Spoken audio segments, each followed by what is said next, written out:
दिव्यांग भवनाचा 28 लाख रुपयाचा निधी होता. त्या 28 लाख रुपयाचं टेंडर झालं होतं आणि ते दिव्यांग भवन आपण नेहरू गार्डन मध्ये करण्याचा निर्णय घेतला होता. परंतु नेहरू गार्डन जे आहे ते गार्डन रिझर्वेशनची जागा आहे, त्याच्यामध्ये बांधकाम करता येत नाही. हा एक तांत्रिक अडचण त्याच्यामध्ये आहे आणि म्हणून तिथून जर आपल्याला ते बदलायचं असेल तर त्यासाठी एक नवीन जागा जी आहे ती नवीन नगर रोडला आपण शोधलेली आहे.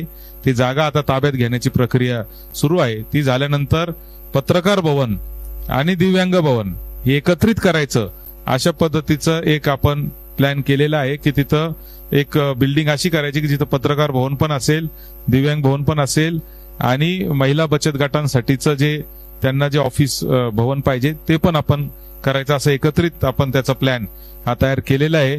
आणि अतिशय मोक्याच्या ठिकाणी पत्रकार बांधवांची देखील अनेक वर्षांची मागणी होती की आम्हाला कुठं बसायला जागा नाही वगैरे, तर ते सुद्धा आता प्लॅनिंग झालेले आहे. खाली दिव्यांग भवन असेल कारण दिव्यांगांना जाण्या येण्यासाठी सोयीचं व्हावं म्हणून, त्याच्यानंतर महिला आणि त्याच्यानंतर पत्रकार भवन अशा पद्धतीचं एक व्यवस्थित प्लॅनिंग हे आपण केलेलं आहे.